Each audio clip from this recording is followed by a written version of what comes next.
Boa tarde, crianças! Hoje iniciaremos a disciplina de Geografia, segundo bimestre, capítulo 3. Vamos falar sobre como você se localiza. Página 184. Vamos lá? Para iniciarmos com o conteúdo, observe essa imagem atentamente. Há um título para a imagem? Como que nós podemos identificar a imagem se não há nenhum assunto? Há algum desenho para facilitar? O que será que esses desenhos significam? Lembrem-se que as imagens também devem ser lidas como um texto, ou seja, para interpretá-las corretamente, é preciso identificar as informações nelas mostradas. Muito bem, acertou quem disse mapa. Lembre-se que os mapas eles possuem, como já dissemos, muitas funções. Eles podem nos ajudar a localizar uma rua, um endereço ou nos auxiliar a pensar no melhor caminho de deslocamento entre um endereço e outro. Entre outros casos, eles também podem nos fornecer informações como a distribuição da população em um determinado país ou tamanho das cidades de um estado, entre inúmeras outras possibilidades. Os mapas, portanto, possuem uma grande importância. Após a observação do mapa, vamos responder as questões 1, 2, 3 e 4 da página 185. Para facilitar a questão de número 2, a professora está disponibilizando a vocês a imagem, real do mapa que vocês estão verificando da página 184, para facilitar a resposta da número 2.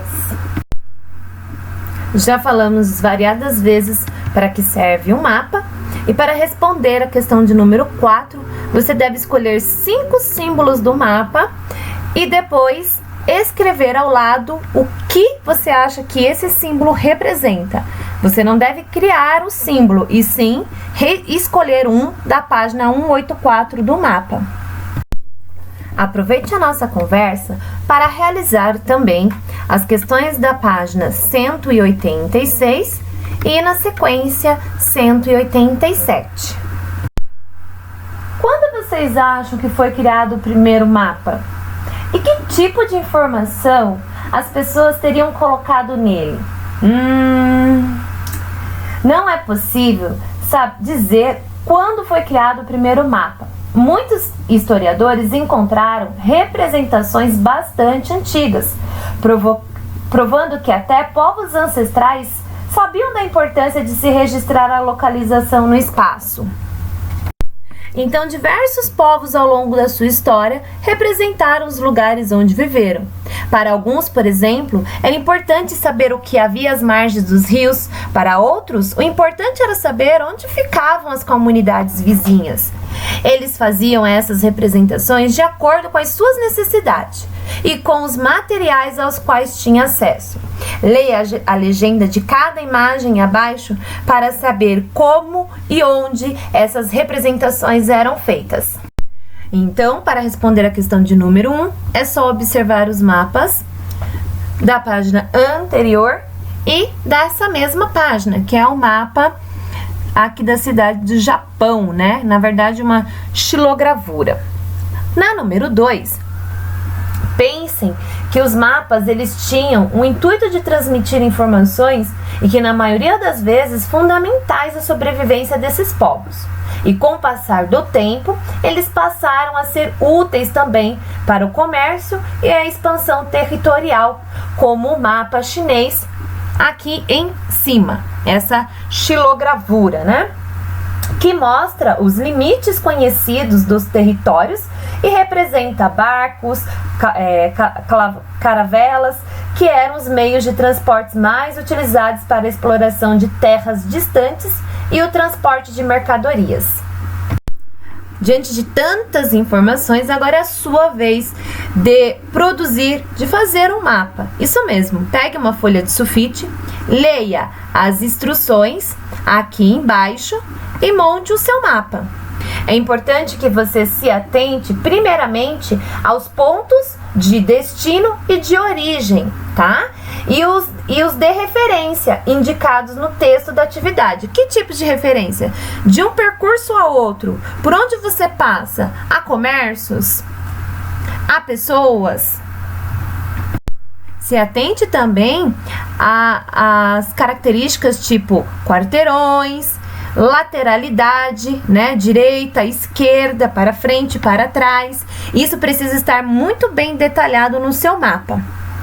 Bom, vamos falar um pouquinho sobre a importância da escala em uma representação. Lembrando que representação é a ideia ou imagem que concebemos do mundo ou de alguma coisa. Isto é, quando desenhamos algo que vemos no mundo, seja um mapa, seja um desenho, estamos fazendo um tipo de representação. Pegue uma folha de sulfite ou a própria folha do seu caderno e um lápis para que possamos fazer então uma representação. Nessa folha você vai sobrepor a sua mão esquerda e vai contorná-la. Quem preferir pode ser com uma canetinha ou lápis de cor. A professora também já fez a dela. Vejam só como ficou a minha mão esquerda. Agora que você já desenhou a sua mão na folha do caderno, analise a sua mão na folha. Deu para você representar todos os detalhes? Foi possível representar todos os detalhes da sua mão no papel? Sim ou não? E por quê? É importante que vocês percebam que sim, é possível representar todos os detalhes da minha mão, pois o tamanho do desenho corresponde ao tamanho real da minha mão, tá? Aqui na minha não deve ficar tão visível isso para vocês, mas vocês vão perceber que ao colocar a sua mão sobre a folha e contorná-la, você está representando o tamanho real da sua mão no papel. As representações, elas podem ter muitos ou poucos detalhes. Isso vai depender do tamanho da representação e do tamanho daquilo que vamos representar. Por exemplo, imagine que você está observando uma cidade grande do alto de um prédio bastante alto. Você acha possível representar todos os detalhes da paisagem em uma folha de sulfite? Se você respondeu que não, acertou. Isso porque a representação será menor do que o que está sendo representado. Mas, e se a representação for do mesmo tamanho do que está sendo representado? Como fica? Vocês acabaram de ver realizando a representação da sua mão no papel. Então, quando a representação tem o mesmo tamanho do objeto representado, podemos colocar todos os detalhes possíveis nessa representação. Então, vamos agora ampliar o nosso conhecimento? Vamos falar um pouquinho sobre escala? A escala diz respeito à relação de tamanho entre um elemento e a sua representação, e ela ajuda a saber quanto algo foi reduzido para ser representado. Em um mapa, por exemplo, a distância entre um lugar e outro no papel é muito menor do que a distância real. Existem dois tipos de escala gráficas e numéricas. A escala numérica, ela é representada com números, e esta é a escala gráfica. Nós vamos agora compreender um pouquinho mais sobre essas duas escalas. Este desenho não é de um carro de verdade, não é mesmo. É um desenho, é uma representação de um carro. Como você pode ver, ele não tem o mesmo tamanho do carro. Seria impossível desenhar um carro de verdade no espaço desta página. Para fazer essa redução, foi alterada a escala. Então, apenas olhando para o desenho acima, não conseguimos saber qual é o tamanho real do carro. Porém, calculando a escala, é possível. Quer ver? Siga os passos a seguir. Primeiro, com uma régua, meça o tamanho do carro acima de uma ponta a outra. Coloque aqui a pontinha que indica o número 0 da régua e veja quantos centímetros medirá esse carro, anotando aqui. Depois, sabendo que cada centímetro do papel corresponde a 1 metro na realidade, qual é a medida do seu carro? Vamos supor que aqui tenha dado 5 centímetros de medida de largura, de comprimento. Se cada centímetro equivale a 1 metro da realidade, do tamanho real, se eu medir 5 centímetros, significa que esse carro teria 5 metros. Qual foi a sua medida? Saiba que a escala é um recurso muito útil para a representação.